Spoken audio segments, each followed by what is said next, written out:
on Tuesday, I got up.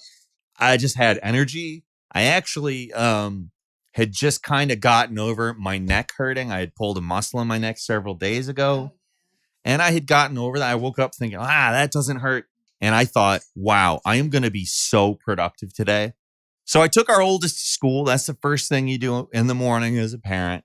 And I took our youngest over to Walmart. Now, in our apartment, there are 2 toilets. We're lucky enough to have 2 bathrooms now. Both of the toilet seats were horseshit. They were garbage. Shit. You know exactly what we're talking about when you say the toilet seat's horseshit. If you sit on it, it goes like, and it goes to one side. Just like rinky-dink little crappy toilet seats, because it's not like we're living in the lap of luxury in this apartment. And also, we've been recently having an issue with the youngest attempting to leave the house. Oh, yeah. It wasn't as much of a problem because she wasn't great with the lock, and she used to be like a little too short to undo the lock. And then she figured out how to do the lock. And so over the past couple of weeks, she'll just walk straight out the front door. And laugh. And laugh. So anyway, I take her to Walmart. I pick up 2 wooden toilet seats, which are nice and heavy, meaty ass toilet seats. And aside from the toilet seats, we also get child-proof doorknobs. Now, what that is a little device you place on top of the doorknob that only the adult knows how to turn. So I installed these things. First thing that happens is Gooby just having an absolute meltdown over being stuck inside the house. We're up here. I want outside. I want door. Then ACD got up, used the toilet, experienced a real toilet seat. Don't talk about my poopies. Oh, no, it has nothing to do with your poopies and everything to do with your weight. Oh my God. So since ACD has been in recovery, ACD has been steadily losing weight. Which I did not think would happen. It's gone down a little more than it should. I'm in the healthy range. You're in the healthy range, but we don't want you to come out of the healthy range. Peter's treating me like a cat. We had a conversation about ACD's eating habits, and we had a breakthrough. And Peter keeps phrasing it this way. We had a breakthrough. We didn't have a breakthrough. We had a breakthrough. We didn't have a breakthrough. We did. I have a concentration in my doctoral studies in health psychology, and I fucking know a lot about weight and a lot about nutrition and how it works and about behavioral health and how alcohol impacts that, whatever. And so I know why, I have always known why this is happening. Which is why it's strange that you didn't act on it. No, and Peter keeps saying that I learned what calories in, calories out No, is. it's not so much that you learned what it is, but that you also have to apply it to yourself. I hate that. We're going to get you back up to a healthy weight and release you back to nature. I am a healthy weight. I know. But we don't want you falling out of that. So we fixed ACD. And then I went out to get the 7-year-old, went over to the post office to pick up our mail because we still don't have a damn key for the stupid mailbox outside the apartment. Sign number 2 or 3, that shit was going to happen. Heading back home, I get rear-ended hard. And when I say I got rear-ended, that is a vast understatement as to what happened.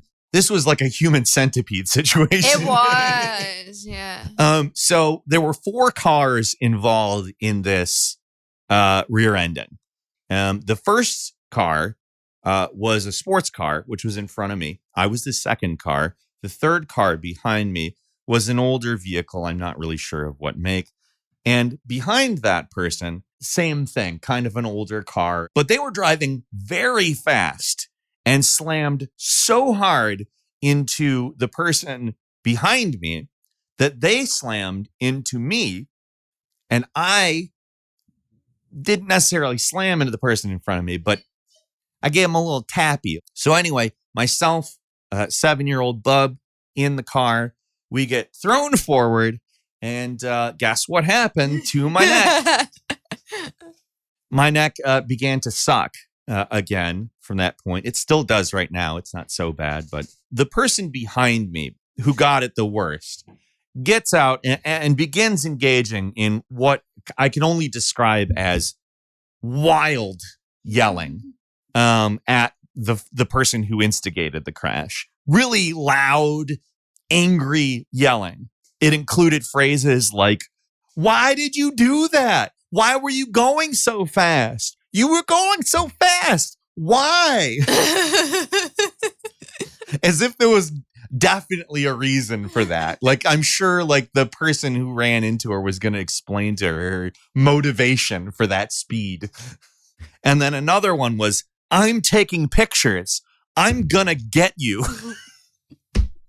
So anyway, I go out, I check on everybody. I make sure everybody's okay because I assumed that this was an accident and not on purpose.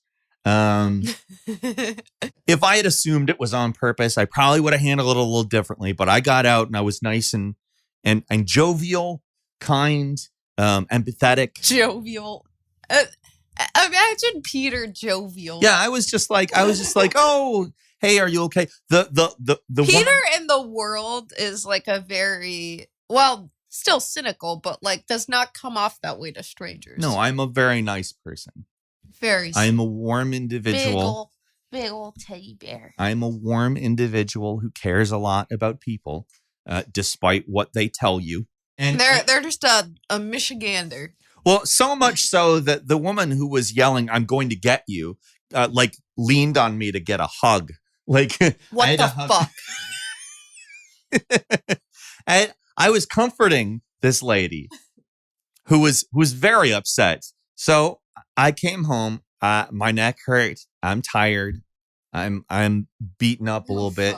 Luckily, my car's not really that banged up, and I'm just like so happy to be home, just sitting down with everybody. Gonna have my spaghetti. I put it on. I put my spaghetti in the bowl, and I immediately drop it on the floor, bursting everywhere. Spaghetti sauce, spaghetti noodles, ceramic. A ceramic bowl. So obviously Gooby runs in and goes, yeah, just like, I'm barefoot. So that was my job during this situation. Yeah, you were keeping Gooby away while I was picking up all the broken spaghetti plate. I put the bowl into the garbage can, and as I'm doing that, I fucking cut my goddamn finger. Got a nice big slice right there. Don't say that. That scares me. I am at this point in the evening, beaten up pretty good. By the day. It sucked. Like that was a garbage day. I thought it was going to be great. And then it just turned out to be me taking L after L. L after L. Tighten your buttholes. It's time for Pact. I've now gotten into a groove where I forget you're going to do that. And I don't know why. I'm the P, Peter Coffin. The lovely Ms. Astronaut Cowboy Doctor is right here. That's the ACD, in case you're wondering. Together, we're packed. Don't miss an episode. Like, comment, subscribe, and leave us a glowing review on YouTube, Spotify, Apple Podcasts, or whatever weird thing you use to listen to podcasts. We are a 5-star podcast. See? I'm a 5-star man! Join our Discord. We hang out there all the time, as well as some other fun stuff. By becoming a patron, you can join us on our movie nights and our upcoming theory reading group, which are starting later in the month. So help us keep the lights on by becoming a patron at patreon.com/pactpod. That's PACDPOD. Your monthly support gets you access to members-only areas on our Discord, gets you exclusive content, and you see some content before everyone else. Finally, please tell your friends. We rely so big on word of mouth. We stream 7 p.m. Eastern every Saturday. Thank you so much for tuning in. It all starts with the academic Twitter. That's how I found this, even though I don't use my academic Twitter account at all, but I still get emails, and I want to just cancel it completely. But I get an email notification about something that one of my colleagues tweeted, and they quote tweeted this thing with disgust. It is a picture of a woman texting her friend. The text says, "We have COVID. Shh. That's why we're coming home a day early." Basically, like saying, "Hey, we have COVID. We're on the plane. Don't tell." And someone taking this picture over her shoulder, and they posted it saying, "Ever wonder why we are where we are in this pandemic? People like this is why." And so this got the wheels turning for Peter and myself, because this woman and the however other many women are like her are not the reason No, they're why we're in this pandemic. Mm-mm.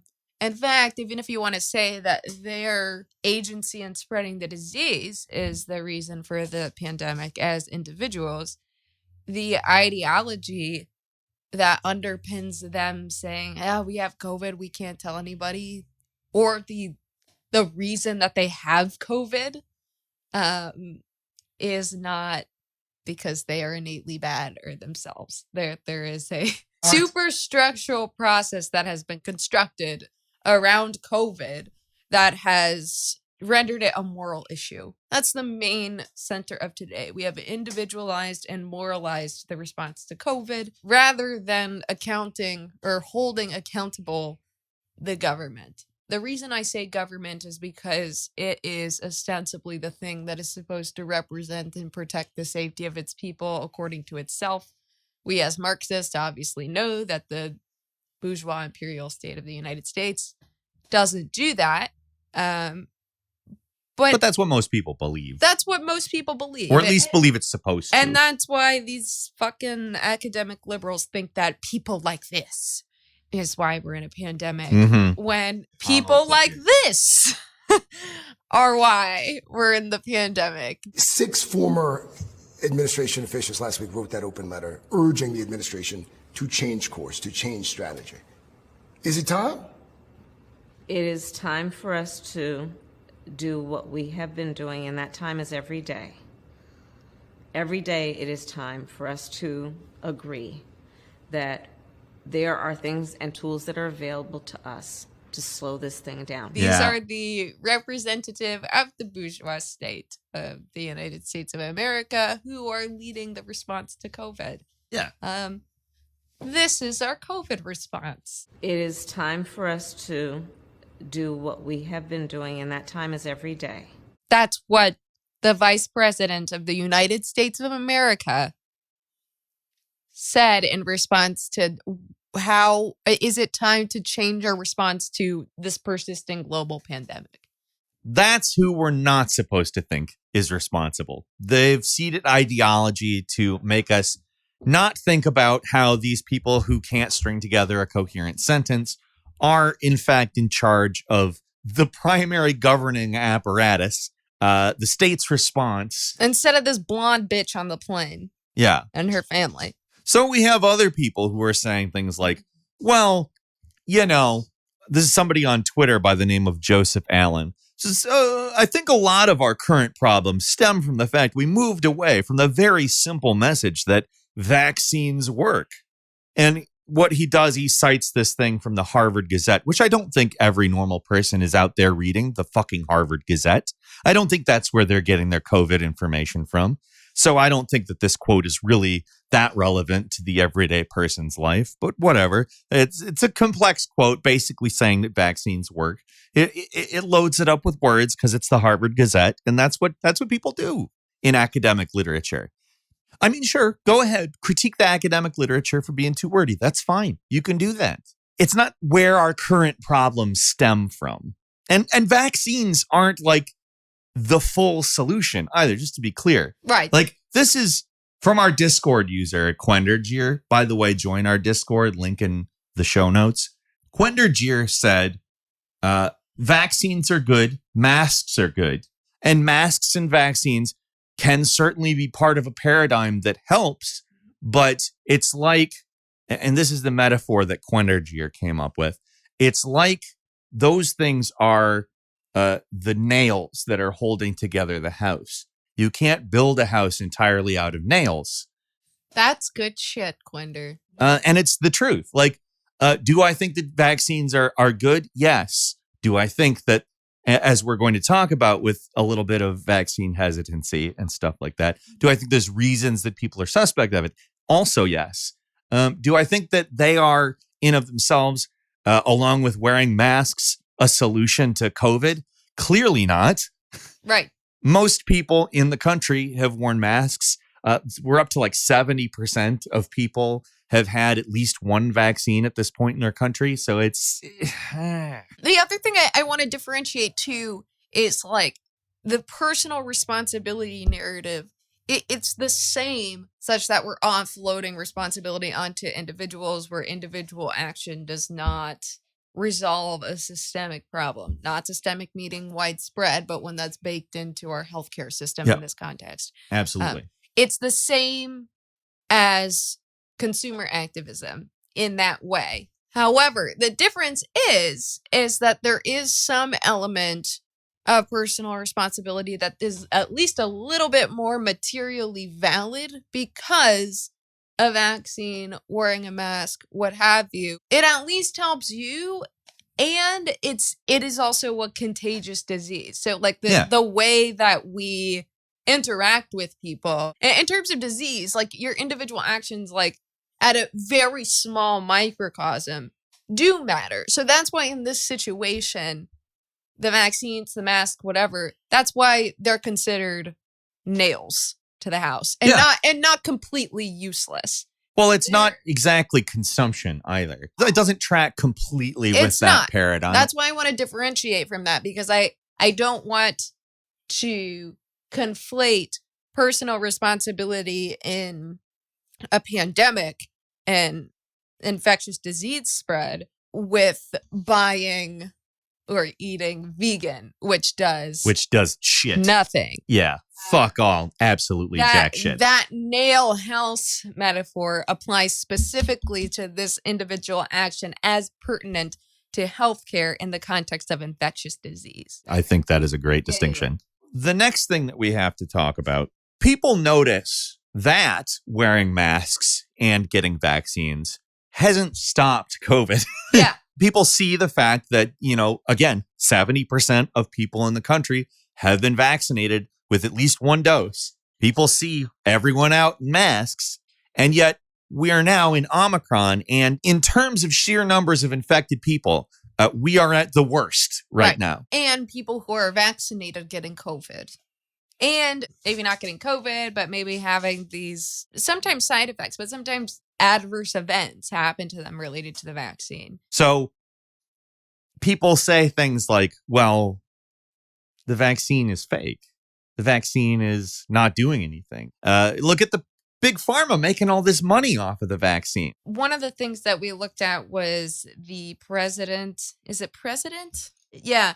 Of the American Medical Association, who's kind of explaining why he thinks that there's been a lot of unnecessary confusion that's been generated around the COVID response, not to the fault of individuals who are subject to this in the world, but because of the messaging that the CDC maybe could have played a stronger role in clarifying. There have been conflicting reports as to what a mask does, for instance, conflicting reports as to efficacy of certain things, et cetera, et cetera. The CDC has not been entirely consistent in terms of information throughout this pandemic. It's just that is the truth. And that confuses people. It makes things difficult. Well, I love what Dr. Gerald Herman says from the American Medical Association. He says, well, again, this is science. This is not mathematics, so the numbers may change. We're learning, all of us, the CDC, all my scientific colleagues, myself on the front lines, we're learning.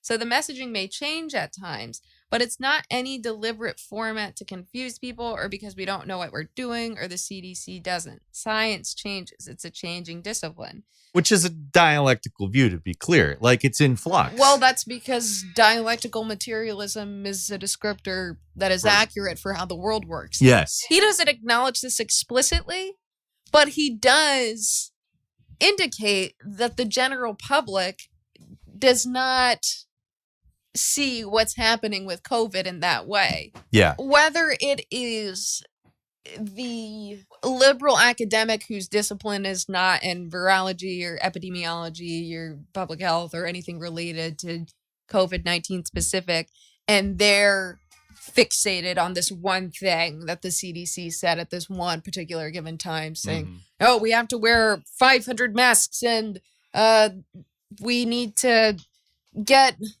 7 jabs every year and like whatever, because of this one thing at one incident at one particular time. And that's how it's always going to be. And because the pandemic was at this deadly, highly contagious, highly deadly level at this point, it's always going to be, and this is going to be our lives, and we're going to live in the plague for the rest of human history. They're not open to new data. And neither are the typical COVID misinformation agents that you think of when they are listening to the CDC and thinking that they said masks work and now they're saying they don't. So I guess the CDC is full of shit. And oh, they say vaccines work, but these people got COVID and got side effects because, like, in a scientific discipline and epidemiology and virology and vaccines and medicine, you don't have 100% efficacy in a treatment that's given. You don't have that for anything. What this type of viewpoint is referring to is what Ingalls calls a metaphysical viewpoint, a point of view where these things are seen in death, in stasis, in a specific point in time where they've been studied, been recorded, and officially acknowledged. That is a metaphysical view of things. And to be clear, the end of history, the Fukuyama idea, which he's since gone back on, by the way, to his credit, but this idea has really perpetuated where pretty much everything that happens is how it's always going to be. On all sides of the ideological COVID conflict. The culture war around it. And the current social political zeitgeist. All of those things are looking at COVID in a metaphysical way, wherein a data point is static and unchanging. That is the way that essentially COVID exists. Now, that being said, this is the state. It does exist to uphold the class contradictions of our society. And this is not to say that skepticism is unwarranted or a bad thing. Not blind skepticism, though. We'll continue. In my own research, I study a lot on medical distrust and research and intervention participation. And there's this stereotype of people who are anti-vax, anti-science, really right-wing conservative Karens who don't want to get the vaccine because it's taking away their freedom. But the majority of people who are vaccine hesitant tend to be people originating from historically and or currently medically underserved groups, especially among Black Americans who have been direct subjects to the medical abuse for the past several decades, as recent as the 1970s when the Tuskegee study ended. It started either in the 30s or 40s, but it was decades of intentional being infected with syphilis to develop a treatment for it, to see how it developed. And especially with that kind of like injective procedure of treatment, like that, you could understand pretty easily why somebody with that history or with people even in their families who have experienced that type of medical abuse, or just have heard that that's what happens to Black people. Or heard that that's what happens to Black people in the United States medical and scientific community, you would understand why you wouldn't want to get a jab. That you also see is supported by huge industries that you can now see is now being connected, not the vaccine itself, but now COVID is being researched and its connections with cannabis and how cannabis might be an effective treatment for it. Meaning Pfizer invested like $6 billion in the medical cannabis industry, and suddenly studies start coming out saying that medical cannabis can help treat COVID. And you have your fucking relatives locked up for minor possession charges. It is very clear why people who are aware of these historical experiences wouldn't want to put their faith in the United States medical system. Yeah. But that syphilis study is just like one really like seminal case of medical abuse of like Black and brown people in the US, and especially Black brown men. But like there's a chronic history of that, and only that, like up to recent history of just abusing people of color as medical subjects. And then there's also the communities not having the infrastructure other communities have due to historical disparities. Sure. So like your healthcare is shitty still because of those baked in systemic disparities and how they manifest in a racialized manner in the US today. But there are other just direct instances of people being sterilized without knowing about it, especially Black women and Black men. Eugenics movements that are disguised as like feminist things. But even if you zoom out from that and go to the general public, it's understandable why some people see this huge for-profit health system, which medicines are pushed, and they are pushed by companies to people who don't need them. There are people that need them, but they're pushed to people who don't need them. You can see that in the opioid epidemic, for instance, which, again, so many people are affected by. There are so many people across racial lines who see the effects of that. And you see these patented medicines making these pharmaceutical companies making shitloads of money. And you're just thinking like, well, they have a reason for me doing this other than my health. Or they don't have a reason to do this for my health. Yes, that may be the case. And that's a powerful instigator of skepticism. Sure. Because we all understand that somebody's out there to screw us. That's how the world works. Now, keep in mind, it doesn't have to. It just does that way because of our economic base.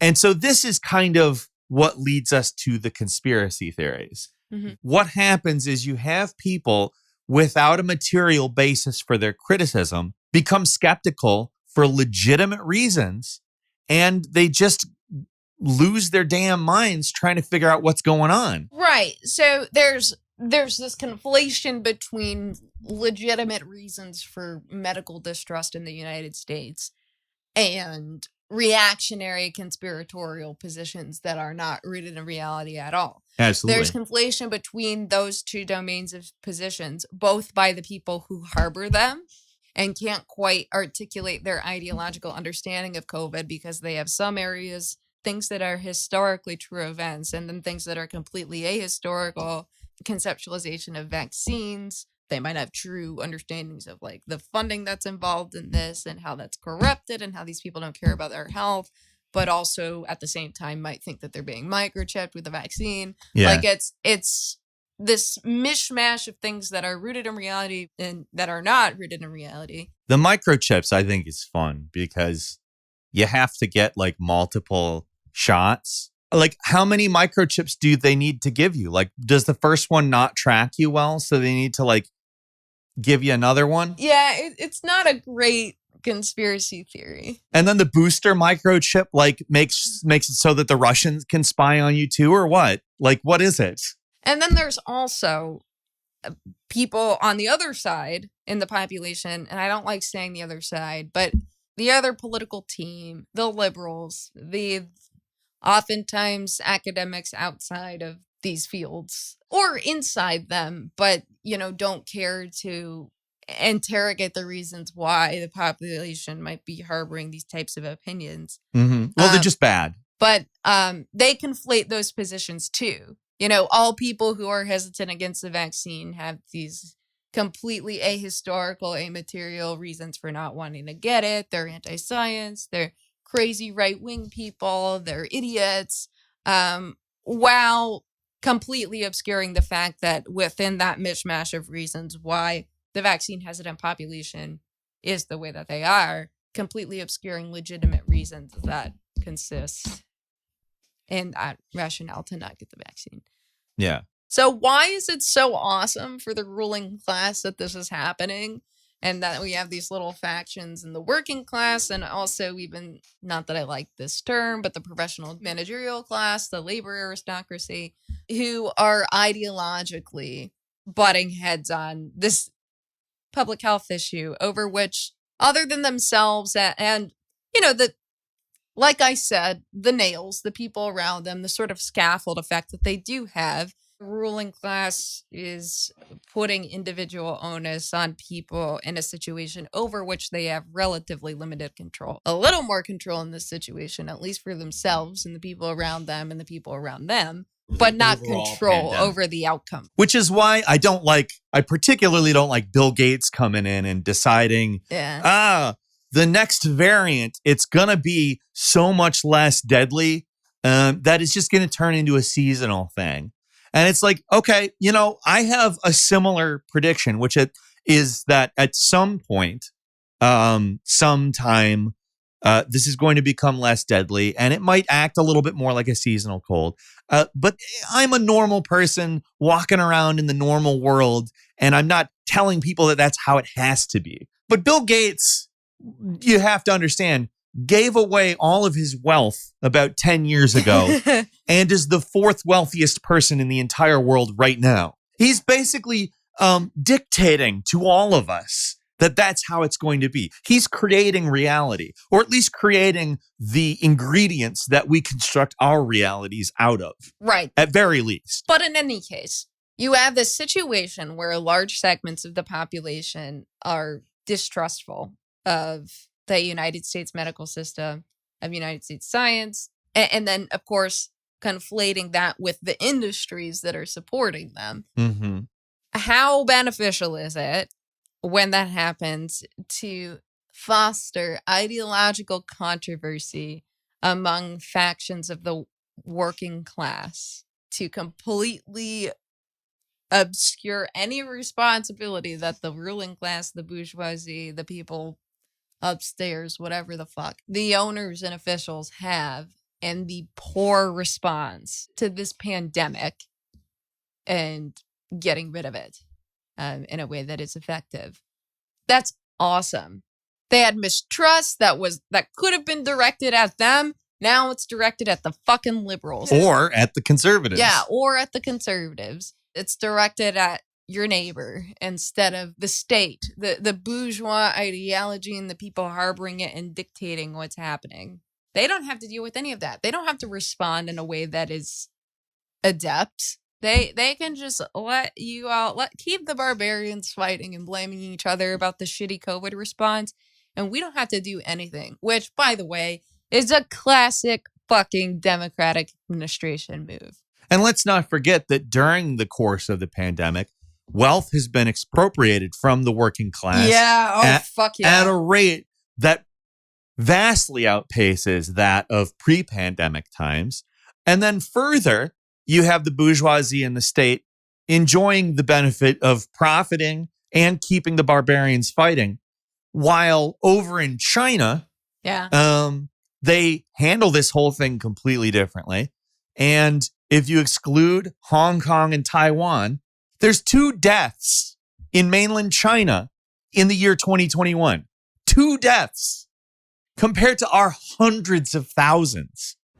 It is time for us to do what we have been doing, and that time is every day.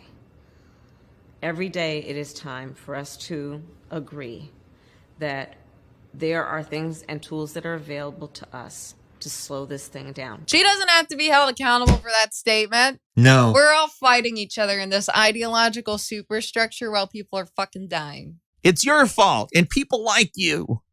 Yeah. Not the fucking people running the goddamn country. It's not them. It's not the people who patented the vaccines and profit off of them instead of make them available to everyone. They withhold them from other countries thanks to the patent process. Oh, yeah. So, like has been said, there are studies out that show us that Omicron is a less dangerous variant overall. However, it's much more contagious. And if it's half as dangerous, but you're infecting twice as much or even more people, you have the same number of hospitalizations, if not more. Right. And it puts the same kind of strain on hospitals. All right. In conclusion, capital benefits from this misplacement of blame. And it's just like everything else. And this is another way that it parallels to the consumption as activism paradigm, in that it is directing attention of a rightfully angry working class in the wrong place to avoid accountability for itself. It takes people who are like, I think it's terrible how animals are treated, and tells them, well, all you got to do is buy vegan food. And then it doesn't do anything. Right. And you got all these people yelling at people about buying vegan food one way or the other. And the meatpacking industry operating in the same exact way. Yeah, it doesn't change. You know the chickens episode of BoJack Horseman? It's like that. That's such a good episode. It is. That episode actually stopped me from being vegetarian. I'm glad. But the thing is, if you don't change the underlying mechanics, if you don't change the relationships of ownership of the means of production, the people who actually have the power in a society where modern conditions of production prevail, that's where power springs forward from. Who owns the means to produce? If you don't change that, if you don't change who's making those decisions, if you don't change the nature of that relationship, you don't change anything. Because the market does not function on a supply and demand dynamic. Demand doesn't dictate supply. And people think it does. People think you can put a demand out to the world, and the great invisible hand, the deity of neoliberalism, will rain down upon them in thy bounty through Adam Smith, our Lord. Amen.